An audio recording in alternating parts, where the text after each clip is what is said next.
I play Steve Rogers. He's very short, very skinny, a lot of ailments, and he wants nothing more than to serve his country and do what's right, and he's been rejected from the Army a number of times. Just give me a chance. Sorry, son. I'm saving your life.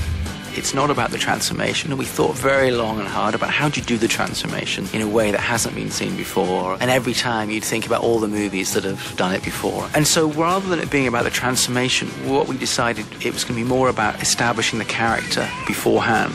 Get back! It's really about the man that goes into the pod and then the man that comes out of the pod, and that's what the beat is in the movie, as opposed to it being, and now we see his muscles bulge and, you know, expand and everything else.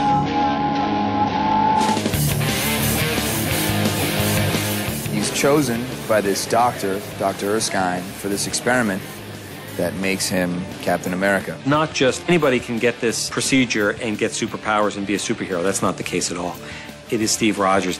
Professor Erskine is almost a father figure to Steve, sees something within him, and ends up choosing Steve to be the first person for Operation Rebirth, the Super Soldier program.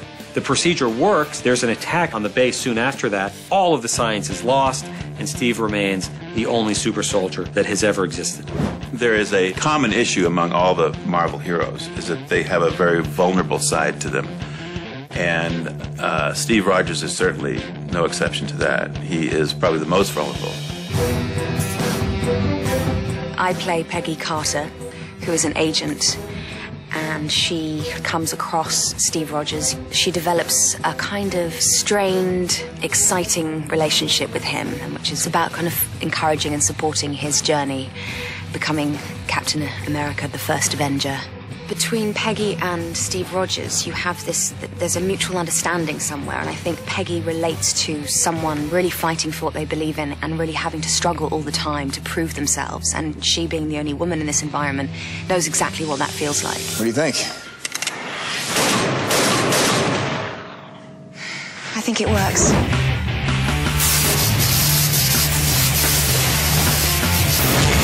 I think there's a great thing about the fact that he was chosen. He was given this. You know, a lot of superheroes are either born with their abilities or they get them by accident. This was a normal guy who lived the majority of his life kind of struggling and fighting and, you know, always kind of getting the short end of the stick.